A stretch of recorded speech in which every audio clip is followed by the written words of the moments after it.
Selamat datang semuanya di acara KKK atau Kui Kepoin KBGO. Nah, di episode baru ini kita akan membahas tentang canceling pelaku kekerasan seksual atau pelaku kekerasan berbasis gender online gitu ya. Kenapa kita harus meng-cancel pelaku?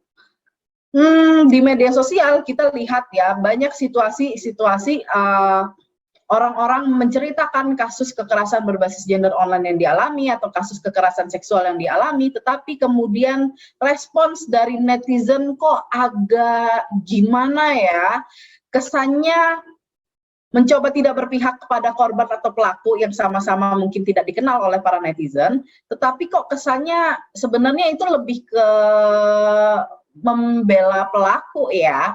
Nah, ini gimana sih sebenarnya baiknya kita bersikap kalau kita melihat ada situasi korban menceritakan kasusnya di media sosial, dan bagaimana kita bisa menyikapi untuk meng-cancel si pelaku. Hari ini saya sudah ditemani oleh Naila Rizky dari Jakarta Feminis untuk saya tanya-tanya.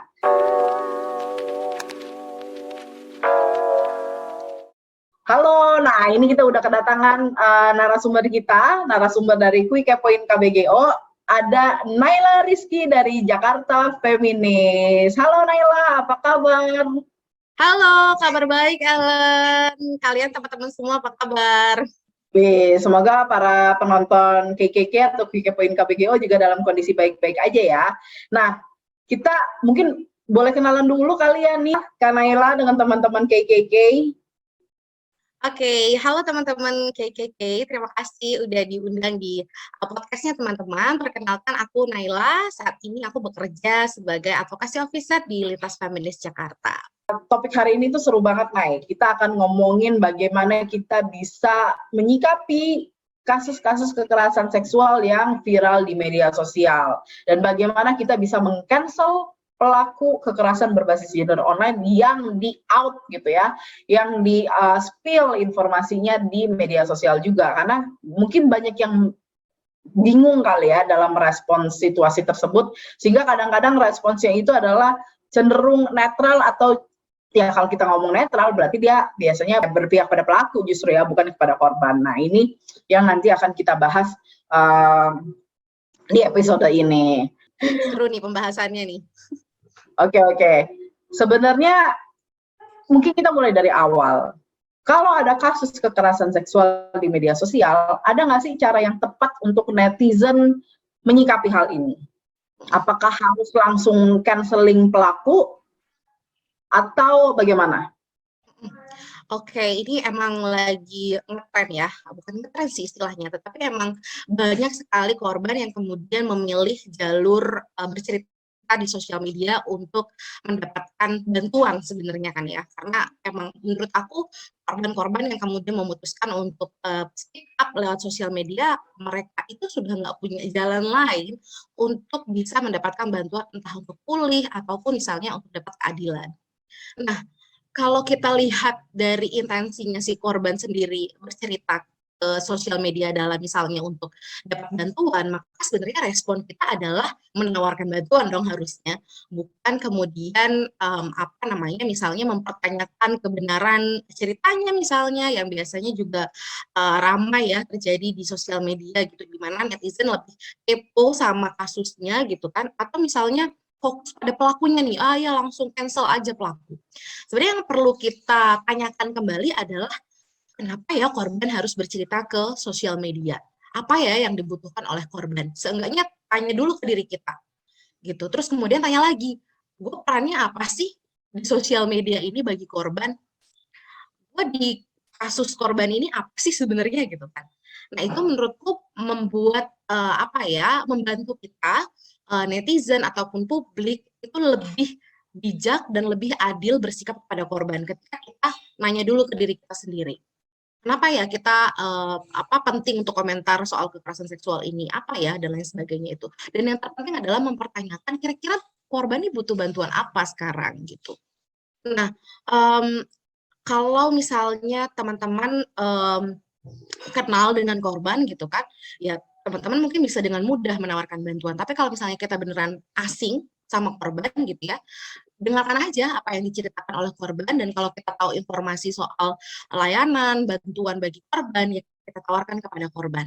Kita sampaikan rasa simpati kita, empati kita kepada korban. Nah, biasanya nih di apa ya, di cerita-cerita ataupun spill kasus kekerasan seksual di sosial media itu kan akan ada tuh ya demand-nya korban, entah secara eksplisit disampaikan ataupun misalnya ya apa namanya tersirat gitu ya dari penyampaian cerita korban gitu.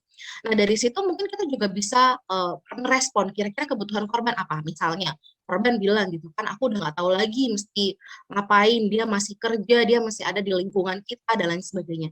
Oh, ternyata kita kenal nih sama pelakunya gitu kan, dan korban di situ udah cerita kalau misalnya udah nggak tahu lagi nih harus gimana karena dia berseliweran tweetnya di timeline gue nih gitu, misal korban bilang seperti itu.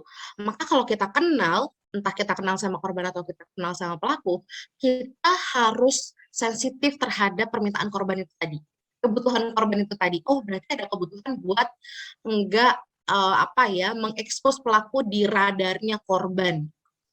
Mungkin ini bisa dibilang sebagai cancel itu tadi ya gitu. Atau bisa dimaknai lain sebenarnya. Balik lagi, kita mau memaknai cancel culture ini sebagai apa? Apakah sebagai bentuk pertanggungjawaban terhadap apa yang dilakukan oleh pelaku gitu kan? Ini konsekuensi nih bagi pelaku nih gitu.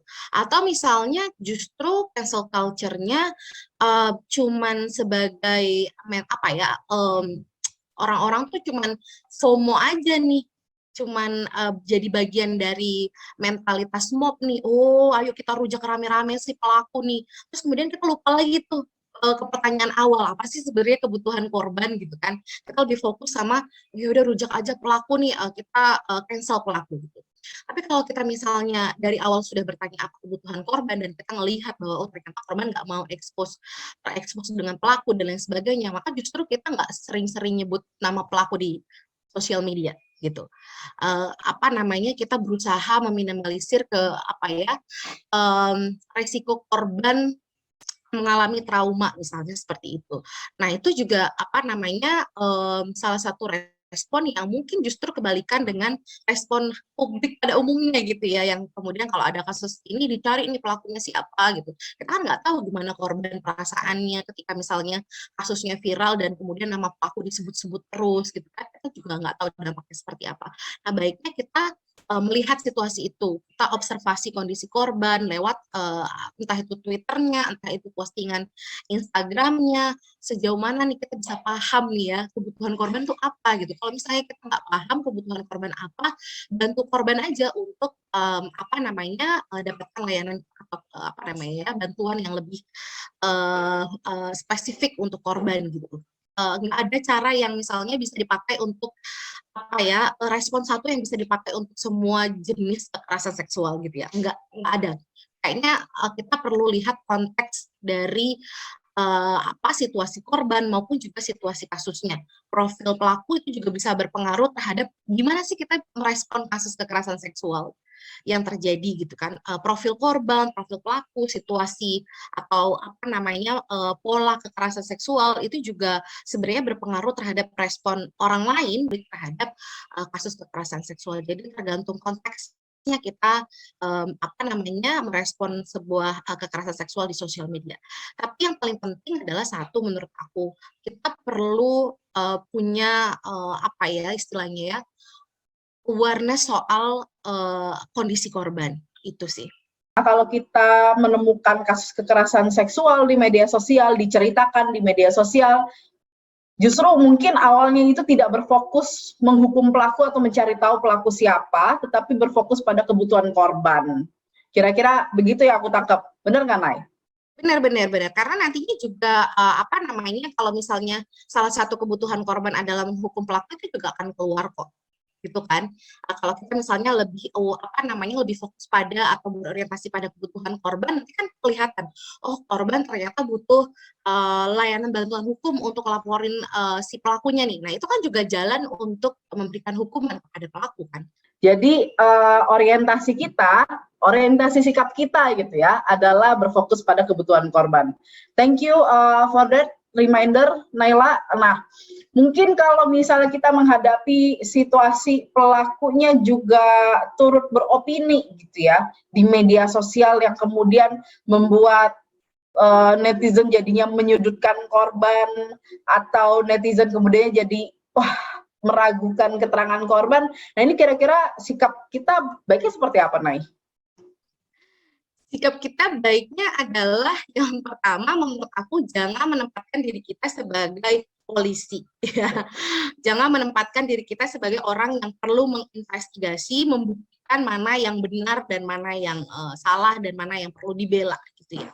Yang pertama itu jangan jadi polisi dulu. Yang kedua adalah kita harus lihat di mana posisi korban dengan pelaku. Kalau kita ngomongin soal kekerasan, nggak akan jauh-jauh dari yang namanya relasi kuasa kan gitu. Kita harus lihat nih siapa sih yang kuasanya di sini lebih lemah, siapa yang lebih kuat di sini. Nah, untuk bisa apa namanya adil bersikap, kita perlu menempatkan kedua belah pihak ini pada posisi yang setara. Karena kan korban ini posisinya lemah nih. Ketika di sosial media dia buka cerita gitu kan, terus kemudian pelaku yang biasanya harusnya punya posisi yang lebih tinggi gitu ya, itu akan jauh lebih didengarkan. Kalau misalnya kasusnya terjadi antara laki-laki dan perempuan gitu, perempuan jadi korban di situasi masyarakat yang patriarkis juga laki-laki akan sangat diuntungkan gitu. Ketika dia misalnya menyampaikan pendapatnya atau menyampaikan fakta versi pelaku gitu kan. Nah, itu juga apa namanya harus jadi pertimbangan kita ketika kita mau merespon statement dari pelaku maupun juga pengalaman ya, pengalaman dari korban. Nah, ketika kita udah tahu kalau misalnya ada dinamika kuasa yang bekerja di situ, aku rasa kita akan bisa berpihak kepada orang yang memang membutuhkan dukungan di dalam kasus itu. Siapa di situ? Ya korban yang kemudian posisinya adalah lemah, disudutkan dan lain sebagainya. Aku sering banget nih di sosial media nemuin istilah gitu ya, bukan istilah sih, kayak misalnya prinsip cover both side, yang itu juga sebenarnya jadi salah satu prinsip dalam penegakan hukum ataupun misalnya jurnalisme. Tapi jangan lupa prinsip cover both side, mendengarkan kedua belah pihak gitu kan, itu juga nggak bisa dilepaskan dari konteks dinamika kuasa itu tadi gitu ya. Kita udah sering banget misalnya mendengarkan laki-laki, mendengarkan si pelaku, atau misalnya gini ya, ternyata pelaku punya posisi sosial politik yang jauh lebih tinggi dibandingkan dengan korban.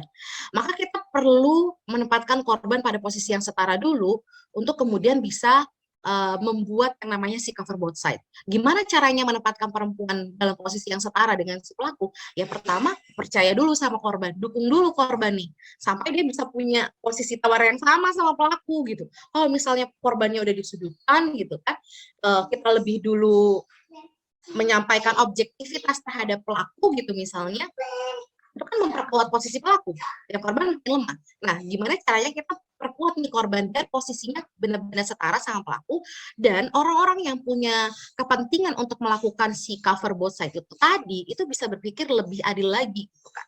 Nah, kalau yang sekarang kan enggak ya, seakan-akan ketika ada bantahan terhadap cerita korban, itu orang langsung berpikir meragukan gitu ya. Ini benar nggak sih ya? Langsung menginvalidasi apa yang disampaikan oleh korban, pengalaman korban gitu. Bukannya malah kemudian mendukung korban dulu nih. Oh, kayaknya nih orang butuh didukung nih biar posisinya setara nih sama pelaku gitu kan. Nah, itu yang perlu kita pertimbangkan terlebih dahulu gitu. Kita jangan jadi polisi dulu sok-sokan punya alat buat menginvestigasi. Ini kalau dari kronologisnya nih kayaknya ininya nggak pas deh sama ceritanya pelaku. Ya iyalah nggak pas sama ceritanya pelaku gitu kan, karena dalam situasi kekerasan seksual gitu kan memang akan ada dua versi cerita yang berbeda gitu kan, cerita dari orang yang melakukan dan cerita orang yang mengalami kekerasan seksual, dan itu pasti akan sulit untuk ditemukan ketemunya gitu loh. Oh ternyata ini bener loh, oh ternyata ini bener kejadian dan lain sebagainya. Kalau udah apa namanya udah dengan mudah gitu misalnya, oh iya bener nih kejadian bener, itu namanya pelakunya ngaku gitu misalnya gitu kan, atau emang buktinya sangat kuat. Tapi kan dalam kasus-kasus kekerasan seksual alat bukti korban itu kan juga sangat lemah. Nah itu yang aku rasa seringkali luput ya dilihat oleh masyarakat kita atau oleh netizen gitu ya, bahwa kita menganggap posisi korban dan pelaku ini setara, jadi silakan diadu gitu. Ya udah yuk diadu aja.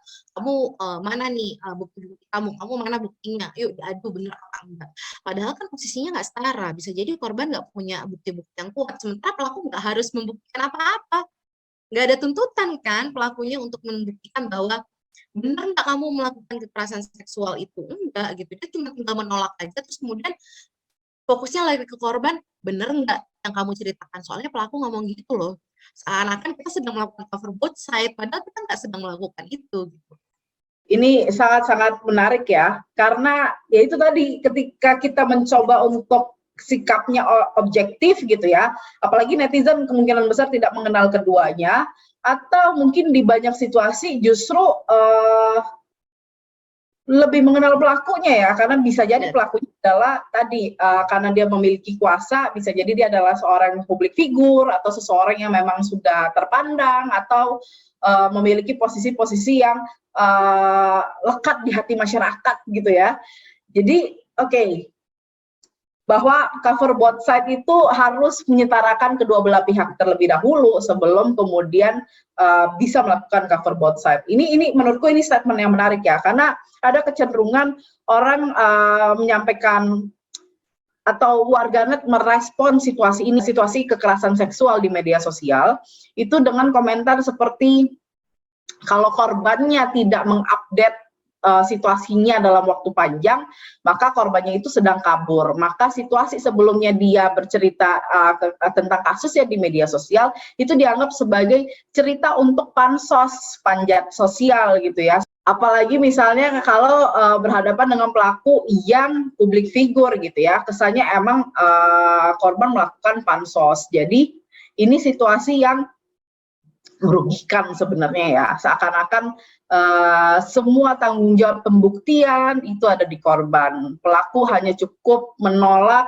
atau menolak statement dari korban gitu ya, atau kayaknya kita lebih membebankan semua itu kepada korban dibanding kepada pelaku sebenarnya. Pelaku cukup melakukan penolakan, denial gitu ya, tidak terlalu perlu membuktikan apapun. Setidaknya situasi yang terlihat seperti itu ya. Tapi bagaimana, Naila? Apakah melihat situasi yang berbeda nih dengan apa yang aku lihat? Aku setuju banget sih sama statement-statement dari Ellen tadi gitu, bahwa beban pembuktian itu ini nggak cuma di sosial media ya, tapi ini fakta yang memang terjadi di penegakan hukum kita. Korban itu memang dibebankan untuk apa namanya membuktikan apakah benar terjadi kekerasan seksual terhadap dirinya gitu. Jadi korban ini udah lemah, dia nggak punya kuasa, nggak punya alat gitu ya, nggak punya apa namanya dukungan sumber daya untuk bisa mencari bukti-bukti tersebut. Terus kemudian dia dibebankan untuk itu. Padahal kan yang harus membuktikan apa yang sebenarnya terjadi itu adalah bentuk aparat kepolisian atau penegak hukum gitu kan, mencari alat bukti dan lain sebagainya. Tapi kalau dalam sosial media, misalnya kasusnya nggak bisa nih dibawa ke ranah hukum karena emang nggak ada alat bukti dan lain sebagainya gitu kan, makanya seharusnya membuktikan gitu ya. Kalau ada yang menolak, maka orang yang apa namanya mendinai itu gitu, posisi orang yang atau pihak-pihak yang kemudian melawan keterangan dari si korbannya, ya mereka dong yang harus membuktikan kalau memang mereka tidak punya posisi yang berbeda. Tetapi membuktikan punya posisi yang berbeda atau misalnya mendinai semua fakta dari korban, itu nggak bisa cuma dengan bilang enggak kok saya nggak seperti itu. Contohnya misalnya di kasus yang ramai gitu ya, misalnya bilang, enggak saya nggak pernah ngomong seperti itu, enggak saya nggak pernah mengancam korban gitu kan. Gimana kita bisa membuktikan kamu betul-betul tidak mengancam korban? Nah itu kan perlu dibuktikan, nggak cuma bilang saya nggak pernah mengancam korban, terus kita lagi langsung percaya gitu sama pelaku bahwa pelaku betul-betul tidak pernah mengancam korban gitu kan. Hanya misalnya pelaku bilang, "Mana buktinya saya mengancam, korban?" Gitu dan lain sebagainya. Lagi-lagi kemudian, beban pembuktiannya diserahkan kepada korban gitu kan, bukannya kemudian kita meminta pertanggungjawaban kepada, pelaku gitu. Kayak misalnya, sesederhana kita tanyakan saja sama, pelaku, "Jadi kamu setelah," misalnya si pelakunya bilang itu konsensual gitu misalnya gitu kan. Nah, kamu setelah, ada peristiwa seperti ini, sempat lapor sama atasan dan lain sebagainya, respon kamu apa? Seperti apa sih respon kamu ke korban? Kamu jangkau korban nggak? Kamu tanyain nggak ke korban? Kalau misalnya, perlakuan kamu itu ternyata buat dia tidak nyaman? Atau kamu diam aja? Nah, itu kan, apa ya, seharusnya pertanyaan-pertanyaan yang kalau emang, si netizen ini mau berlaku seperti, apa namanya, detektif gitu ya, mau jadi apa, polisi di ruang publik gitu. Ya sekalian dong, jangan kemudian detail banget nanya ke korban, cari celahnya, ini salahnya di mana ya, ini kayaknya nggak make sense deh kalau kayak gini gitu. Balik dong ke pelaku gitu. Pelaku ngapain nih ketika misalnya sempat ada komplain dari korban ke atasan atau apapun gitu ya. Setelah kejadian itu pelaku ngapain misalnya? Kalau misalnya merasa itu konsensual, kalian berhubungan lebih lanjut nggak? Kalian hubungannya baik nggak setelah itu? Kan itu yang perlu apa ya, perlu kita justru, tanyakan kepada pelaku gitu kan, untuk membuktikan kebenaran dari statement dia, bukannya kemudian ketika dia menolak, "Oh iya ditolak, tanya yuk sama korban, ini, apa namanya, pelakunya ngomong kayak gini," dipingpong dong terus. Nanti korbannya bilang seperti ini, ditanya lagi sama pelaku gitu, kan nggak kayak gitu juga sebenarnya cara kerjanya kan. Kalau misalnya seseorang menyatakan A, terus kemudian ada orang lain yang bilang bahwa itu B, tanyakan dulu dong ke orang lainnya, kenapa kamu bilang B? Alasan-alasan apa yang membuat kamu bisa punya statement seperti ini gitu. Nah, itu yang aku rasa missing juga ya di apa di netizen kita. Kita lebih fokus kayak seru nih kalau kita hadap-hadapkan korban sama pelaku nih, seru juga ya gitu. Jadi benar-benar jadi apa namanya hiburan buat masyarakat, hiburan buat netizen, bukannya balik lagi ke awal dampaknya ke korban apa sih gitu kan? Gitu. Waduh, waduh, waduh, waduh. Tapi setuju ya, memang kita kayaknya pola menanggapi kasus kekerasan seksual itu memang masih lebih menyoroti korban ya daripada menyoroti apa sebenarnya yang dilakukan pelaku saat itu gitu ya. Dan bagaimana situasinya kemudian berkembang gitu ya setelah misalnya pelaku melakukan kekerasan seksual atau korban mengalami kekerasan seksual. Ini sikap yang harus diubah memang. Nah, dari tadi kita banyak ngomongin soal bukti. Harusnya kita mendorong pelaku yang lebih membuktikan dong statement-statement dari dirinya gitu ya. Tapi kenapa sih di kasus-kasus kekerasan seksual atau di kasus kekerasan berbasis gender online itu korban sulit menunjukkan barang buktinya? Apa yang membuat barang bukti itu susah untuk dikumpulkan gitu ya oleh korban? Apa karena situasinya yang cenderung kompleks ya, tapi biasanya juga terjadi di ruang-ruang privat, atau karena korban berhadapan dengan traumanya ya, barang bukti itu kan pasti sangat terkait dengan traumanya, atau bagaimana ini, Naila? Benar banget sih Alan, kalau ngomongin soal alat bukti memang akan sangat sulit ya posisi korban gitu karena itu benar-benar berkaitan dengan banyak hal gitu. Mulai dari soal trauma korban itu tadi karena dia harus kemudian mengingat atau misalnya mengumpulkan bukti-bukti yang kemudian bisa mengingatkan dia pada situasi kekerasan yang dialami sebelumnya gitu kan.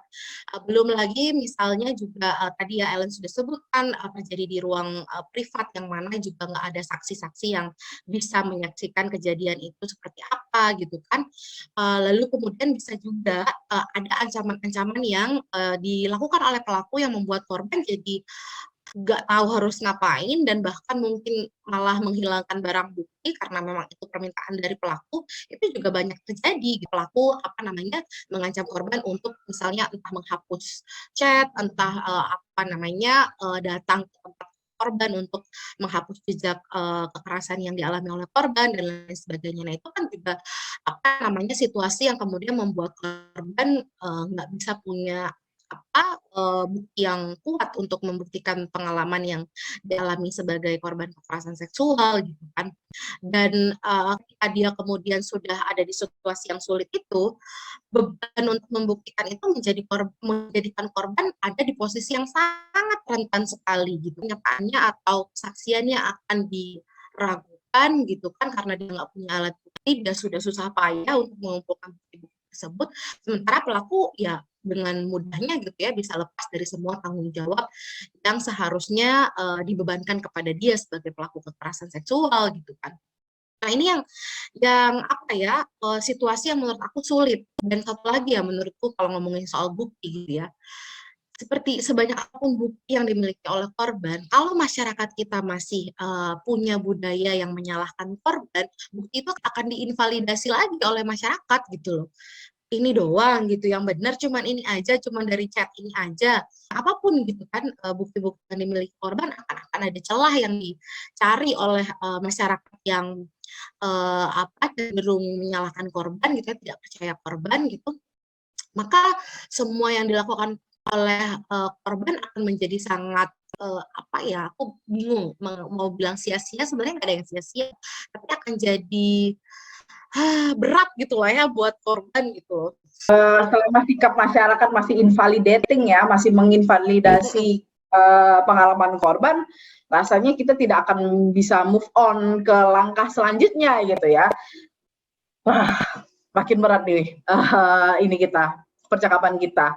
Jadi sebenarnya kalau kita masih ingin meng-cancel pelaku gitu ya, sebenarnya tools apa sih yang kita miliki? Apakah misalnya kerangka hukum saat ini gitu ya, bisa menjadi tools yang kuat untuk meng-cancel pelaku, atau PR-nya masih berkutat pada budaya atau mindset-nya masyarakat gitu dalam menyikapi hal ini? Ini PR besar banget sih soal cancel pelaku yang efektif gitu ya. Nah, kalau ngomongin soal payung hukum, sayangnya memang payung hukum kita itu juga nggak cukup efektif untuk merespon kasus kekerasan seksual gitu ya. Contohnya aja nih, kita punya kasus yang tahun lalu rame banget, melibatkan artis gitu ya, SJ gitu kan, yang melakukan kekerasan seksual terhadap anak gitu. Dia keluar dari lembaga pemasyarakatan, terus kemudian disambut dengan meriah gitu ya, sampai punya kesempatan muncul di ruang publik, muncul di televisi dan lain sebagainya. Kemudian mungkin membuat korban yang tadinya mungkin sudah mulai memproses pemulihannya jadi harus trauma kembali karena melihat tayangan-tayangan pelaku kekerasan seksual muncul di televisi. Penjara tidak semata-mata membuat pelaku benar-benar bisa bertanggung jawab atas apa yang dilakukan, dan kemudian tidak benar-benar bisa memberikan pemulihan kepada korban. Pemidanaan itu, hukuman penjara itu tadi, tidak betul-betul dibarengi dengan upaya-upaya pemulihan bagi korban yang salah satunya adalah harapan atau keinginan korban terhadap pelaku seperti apa. Itu kan. Kalau misalnya harapan dari korban adalah ya pelaku nggak muncul lagi di televisi, pelaku nggak ini dan lain sebagainya. Nah, seharusnya itulah yang dipenuhi. Harusnya hukum menyediakan itu bagi korban kekerasan seksual. Sampai sejauh mana sih kita hukum kita harusnya bisa ikut memulihkan korban. Apakah memenjarakan pelaku sudah cukup gitu ya, dengan meng-cancel pelaku lewat hukuman penjara, apakah sudah cukup gitu kan? Atau ternyata justru pelaku harus punya bentuk pertanggungjawaban lain nih yang kemudian bisa membantu proses pemulihan dari si korbannya gitu. Nah, sementara untuk kita masyarakat, apa nih tools yang bisa kita gunakan untuk bisa meng-cancel pelaku yang kemudian itu bisa berdampak pada pemulihan korban? Ya tentunya adalah kita harus punya sistem, nggak cuma sistem hukum ya, tapi sistem sosial yang kemudian orientasi kepada korban. Terus gimana dong kalau soal cancel culture-nya ini, aku ada yang menarik nih, kasus salah satu artis di Korea Selatan yang kemudian di-cancel karena diduga melakukan kekerasan seksual misalnya gitu kan. Dia kan di-cancel karena hukum di Korea Selatannya sendiri nggak efektif juga menangani kasus-kasus kekerasan seksual. Nah, sebenarnya ini berkaitan. Budaya di masyarakat dengan sistem hukum itu akan sangat berkaitan. Kalau budaya hukumnya pro terhadap korban gitu ya. Terus kemudian juga pro terhadap korban berarti juga dimaknai dengan tidak melakukan impunitas terhadap pelaku, tidak melanggengkan impunitas terhadap pelaku gitu ya. Nah, maka budaya masyarakatnya sebetulnya juga akan bisa mengikuti, atau sebaliknya gitu, ketika budaya masyarakatnya sudah sadar terhadap kepentingan korban, sadar bahwa kita perlu meng-cancel pelaku dalam waktu tertentu gitu misalnya gitu kan, untuk menyelamatkan korban gitu kan, untuk memulihkan korban terlebih dahulu. Maka ini kan bisa jadi masukan bagi pembuat kebijakan untuk merespon apa yang terjadi di masyarakat. Oh, ternyata masyarakat kita sudah bergerak nih dari yang awalnya menyalahkan korban, dari yang awalnya cuma mau menghukum pelaku saja, sudah punya persepsi soal tindakan apapun yang akan dilakukan kepada kasus ini harus memusatkan pada korban. Ketika sudah ada perpindahan persepsi ini, maka sistem hukumnya kan mau tidak mau harus merespon itu gitu kan. Oh, ternyata masyarakat udah well aware nih, ternyata masyarakat butuh nih apa namanya pendekatan hukum yang jauh lebih komprehensif nih, nggak cuma menghukum pelaku saja, tapi gimana menghukum pelaku yang kemudian bisa membuat pelaku betul-betul mempertanggungjawabkan tindakannya nih, dan kemudian itu berdampak pada pemulihan korban. Gimana dong itu hal yang seperti apa yang bisa dilakukan menghukum pelaku dan memulihkan korban? Yang pertama, sudah ada nggak mekanisme pelaku membayarkan ganti rugi kepada korban? Pemenuhan hak-hak korban sudah dipenuhi nggak sama pelaku? Nggak cuma sama negara, tapi juga sama pelaku sebagai bentuk pertanggungjawaban si pelaku. Terus kemudian yang kedua, pelaku sudah berubah nggak sih perilakunya? Berubah nggak sih pandangannya soal penghormatan terhadap tubuh orang lain, soal kekerasan seksual? Dia udah punya kesadaran itu nggak sih gitu? Nah, ini juga harus diintervensi gitu, bagaimana pertanggungjawaban pelaku ke korban, permintaan maaf dan perubahan dari pelaku terhadap korban itu juga harus dilakukan. Jadi nggak cuma asal kita meng-cancel si pelaku saja, tapi betul-betul ada pertanggungjawaban terhadap apa yang dilakukan oleh pelaku yang itu berdampak sama korbannya. Gitu. Kalau kita cancel mah seharusnya sih gampang ya. Cancel mah seharusnya gampang gitu. Kayak misalnya ya udah nggak mau apa bikin bikin thread di Twitter gitu. Orang ini melakukan kekerasan seksual harusnya kita cancel lalala. Itu cukup nggak sih buat korban? Kan perlu tanya lagi, cukup nggak sih buat korban ketika kita sudah apa namanya memboikot semua tindakan-tindakan pelaku, semua aktivitas pelaku? Apakah itu cukup? Ketika di cancel, ketika di boikot, pelaku nggak ngapa-ngapain? Ya mungkin berdampak sama pelaku gitu ya, dia jadi nggak ada pekerjaan dan lain sebagainya. Tapi itu nggak pelakunya nggak ngapa-ngapain ke korban, pelakunya nggak bertanggung jawab juga sama korban gitu loh. Dia nggak membayarkan konseling psikologisnya korban, dia nggak apa namanya membantu pemulihan korban, nggak ada tuh ternyata intervensi terhadap korbannya. Si pelaku cuma dapat hukuman cancel dari netizen gitu ya, atau dari hukum gitu, tapi itu nggak ada berdampak apa sama korban. Jadi lagi-lagi kalau kita mau ngomongin soal apa nih pendekatan yang harus dilakukan, langkah hukumnya, atau misalnya langkah kita sebagai masyarakat merespon kekerasan seksual itu, kita harus lagi-lagi melihat dampaknya ke korban apa sih gitu. Apakah itu menimbulkan resiko bagi korban? Apakah meng-cancel pelaku itu bisa menimbulkan resiko? Resiko dalam artian justru malah pelaku mengancam, mengintimidasi, dan lain sebagainya. Atau meng-cancel pelaku itu juga bisa berkontribusi pada pemulihan korban. Nah, itu lagi-lagi kita perlu menempatkan korban sebagai pusat dari segala perhatian kita terhadap isu kekerasan seksual. Terkait dengan hukum kali ya, beberapa waktu belakangan ini tuh kayaknya aparat penegak hukum itu selalu mengedepankan istilah restoratif justice. Nah, apakah restoratif justice ini menjadi apa ya, salah satu alternatif canceling pelaku yang tepat dan bijaksana dan sudah berfokus pada korban, atau seperti apa, Nay? Mungkin bisa dijelaskan. Oke, jadi secara konsep kalau kita ngomongin soal restoratif justice memang adalah kondisi ideal yang ingin dicapai ya. Semuanya pulih gitu. Si korbannya pulih, kondisi masyarakatnya juga pulih gitu kan.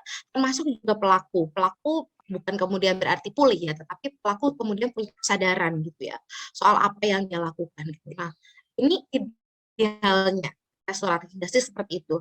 Tapi bagaimana nih diterapkan di dalam sistem hukum kita? Nah, ini juga masih perlu apa ya, banyak catatan gitu. Kalau kita ngomongin soal restoratif justice, saat ini kan baru diterapkan pada kasus-kasus yang melibatkan anak sebagai pelaku gitu kan, dalam kerangka sistem peradilan pidana anak gitu.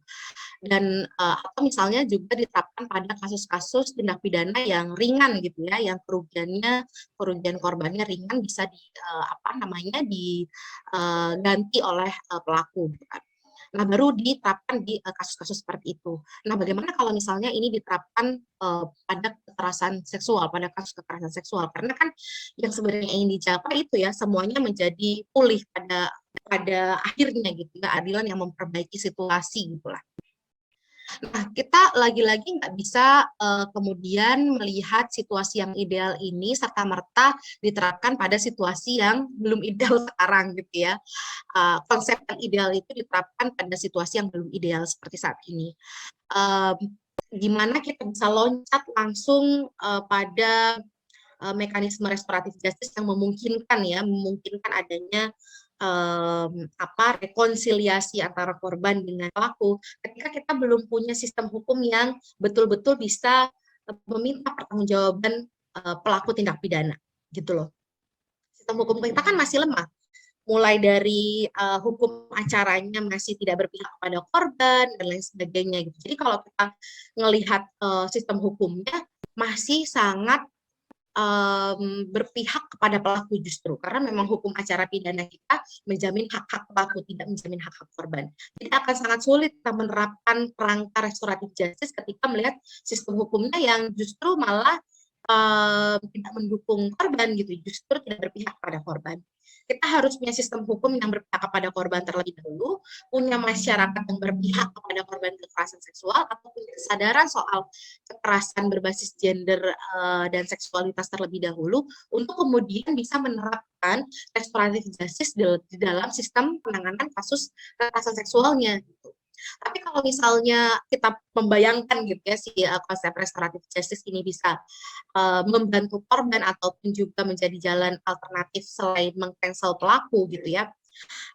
Ada beberapa upaya sebenarnya, kayak misalnya di RUU TPKS gitu ya. Sorry, bukan RUU TPKS ya. Draft RUU penghapusan kekerasan seksual yang dibuat oleh masyarakat sipil itu nafasnya restoratif justice, ruhnya restoratif justice karena menempatkan pemulihan korban sebagai prioritas gitu ya, yang kemudian mempengaruhi intervensi ke pelaku seperti apa yang bisa berkontribusi pada si pemulihan korbannya. Kayak misalnya ada rehabilitasi pelaku, rehabilitasi dalam artian konseling perubahan perilaku pelaku. Jadi selama pelaku misalnya menjalani masa pidana, dia juga harus menjalani konseling psikologis untuk mengubah perilakunya dan mempunyai kesadaran terhadap isu kekerasan seksual. Nah, selain itu juga pelaku dipintai pertanggungjawaban lewat berbagai pidana tambahan gitu ya, termasuk soal ganti rugi, terus kemudian beberapa haknya dicabut misalnya, hak pekerjaannya dicabut sementara misalnya, atau hak politiknya dan lain-lain. Itu kan juga berpengaruh terhadap si pemulihannya korban nih, sampai dengan pulih nih, maksudnya boleh deh pelaku punya kembali hak-haknya gitu lah. Karena kan kalau kita ngomongin soal cancel culture, mau seberapa lama di cancelnya gitu kan, mau seperti apa kita mengcancelnya. Nah, sistem hukum harus bisa merespon itu. Kalau kita mau mengcancel pelaku, maka harus ada jaminan bahwa dalam waktu kurun tertentu ini bisa nih merestore kondisinya, memulihkan situasi korban dan lain sebagainya itu tadi. Jadi lagi-lagi kalau kita ngomongin soal restoratif justice itu bisa kita jadikan sebagai basis untuk membangun sistem hukum yang lebih berpihak pada korban. Tetapi kalau saat ini di kondisi in real time saat ini sekarang gitu, kita mau menggunakan restoratif justice, khawatirnya adalah malah menjadi jalan bagi pelaku untuk lepas dari tanggung jawabnya. Kalau kita nggak benar-benar menyiapkan nih sistemnya nih, sistem si restoratif justice-nya gitu. Terus kita nawarin, oke deh kita kalau di sistem hukum pidana kita restoratif justice menghindarkan pelaku dari pemidanaan. Jadi Kalau seperti itu, ya nggak perlu restoratif justice, sistem hukum kita juga sudah menghindarkan pelaku dari pemidanaan, kan gitu. Karena kesulitan korban membuktikan lah dan lain sebagainya gitu kan. Jadi aku rasa kita perlu menyiapkan dulu nih sistemnya agar betul-betul si restoratif justice digunakan untuk korban, bukan untuk menyelamatkan pelaku, bukan untuk menghindarkan pelaku dari pertanggungjawaban pidananya. Jadi niatnya udah baik nih, cuman implementasinya masih tanda tanya atau masih banyak PR-nya gitu kali ya. Karena kayaknya kalau dilihat itu semangatnya malah mempertemukan pelaku dan korban dan kemudian dimediasi. Lebih ke situ sih saat ini gitu ya. Nggak perlu pakai restoratif justice juga hukum kita udah berpihak sama pelaku kok gitu. Ngapain pakai restoratif justice? Ini kan berarti ada penyelewengan makna terhadap restoratif justice ya gitu, yang jadinya malah menjauhkan dari tujuan yang sebenarnya, yaitu memulihkan situasi korban gitu. Dan itu yang aku rasa nggak apa ya karena memang perspektifnya bukan perspektif terhadap korban gitu ya, kesadaran soal gender, soal kelompok yang lebih vulnerable, yang lebih rentan mengalami kekerasan itu nggak ada di nggak cuma masyarakat kita, tapi juga di politisi-politisi, di aparat penegak hukum kita itu kosong gitu. Sehingga kalau kita mau menerapkan restoratif justice yang tujuannya adalah menyelamatkan si kelompok rentan ini gitu ya, si korbannya, itu nggak dibaca tuh sama si aparat penegak hukum. Yang dibaca adalah oh berarti ini bisa diselesaikan secara baik-baik nih gitu kan. Restoratif justice itu kayak oh berarti bisa diselesaikan di luar pidana, nggak ribet gitu kan, menihilkan keseriusan dampak dari kekerasan seksual malah gitu loh. Jadi aku rasa kita perlu evaluasi lagi sih, apa sih yang dimaksud sama mereka tentang restoratif justice itu seperti apa gitu.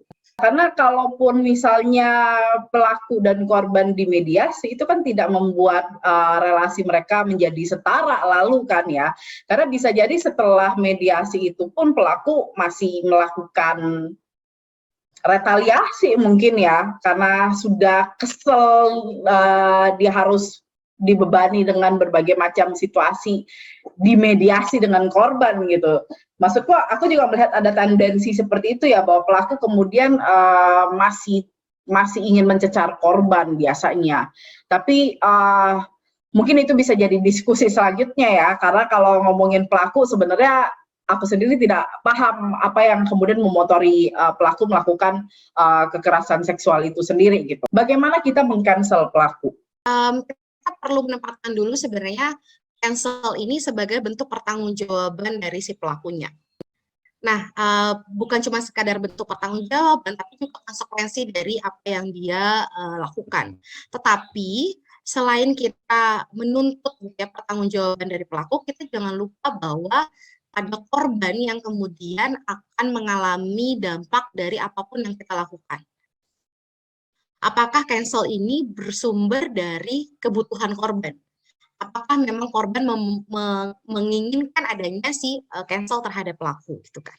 Kalaupun misalnya, tapi kan korban kondisinya lemah gitu kan, korban kan bisa jadi sedang tidak bisa berpikir sedang tidak bisa berpikir soal apa yang seharusnya dilakukan oleh pelaku, apa yang seharusnya diterima oleh dia gitu. Mungkin dia butuh bantuan dan lain-lain.